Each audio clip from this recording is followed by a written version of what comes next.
మాధవీలత తెలుగులో కొన్ని సినిమాలే చేసినప్పటికీ తనకంటూ ప్రత్యేక గుర్తింపును తెచ్చుకుంది. సమాజంలో మహిళలకు జరుగుతున్న అన్యాయాలపై ఎప్పటికప్పుడు స్పందించి వార్తల్లో నిలుస్తారు. అంతేకాదు సామాజిక కార్యక్రమాల్లో కూడా పాల్గొంటారు. ఈ నేపథ్యంలో మాధవీలత ప్రజలకు దగ్గరైందని చెప్పవచ్చు.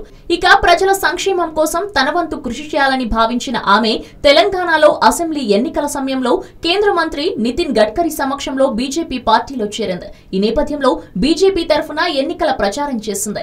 ఎన్నికల ప్రచారంలో భాగంగా టీఆర్ఎస్ ప్రభుత్వం చేసిన తప్పులను ప్రజలకు వివరించింది.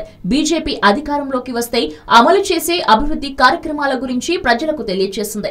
ఈ తరుణంలో మాధవీలత బీజేపీ తరఫున తెలంగాణలో ఎమ్మెల్యేగా పోటీ చేస్తారని వార్తలు వచ్చాయి. అయితే మాధవీలత మాత్రం అసెంబ్లీ ఎన్నికల పోటీకి దూరంగా ఉన్నారు. కానీ పార్టీలో జరిగే పలు కార్యక్రమాలకు హాజరవుతూ పార్టీ తరఫున అనేక సేవా కార్యక్రమాలు చేస్తూ అధిష్టానాన్ని ఆకర్షించారు. ఇక ఆంధ్రప్రదేశ్ లో జరిగే ఎన్నికల్లో అధిక స్థానాల్లో గెలిచి తమ పార్టీ ఉనికిని చాటుకోవాలని యోచిస్తున్న బీజేపీ ఎన్నికల్లో గెలుపు గుర్రాలను బరిలోకి దింపేందుకు ప్రయత్నాలు చేస్తోంది. ఈ నేపథ్యంలో గతంలో బీజేపీలో నటి మాధవీలతకు టికెట్ ఇవ్వాలని ఆ పార్టీ అధిష్టానం నిర్ణయించిందని ప్రచారం జరుగుతోంది. ఈ క్రమంలో గుంటూరు పశ్చిమ నుండి మాధవీలతను ఎన్నికల బరిలోకి దింపే అవకాశాలు ఉన్నాయని వార్తలు వస్తున్నాయి. కాగా గత ఎన్నికల్లో పోటీకి దూరంగా ఉన్న మాధవీలత ఆంధ్రప్రదేశ్ లో పోటీ చేస్తుందని వస్తున్న వార్తలపై ఏ విధంగా స్పందిస్తుందో చూడాలి మరి.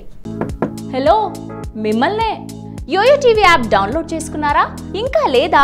మీ యాప్ స్టోర్ కి వెళ్ళి వెంటనే డౌన్లోడ్ చేసుకోండి.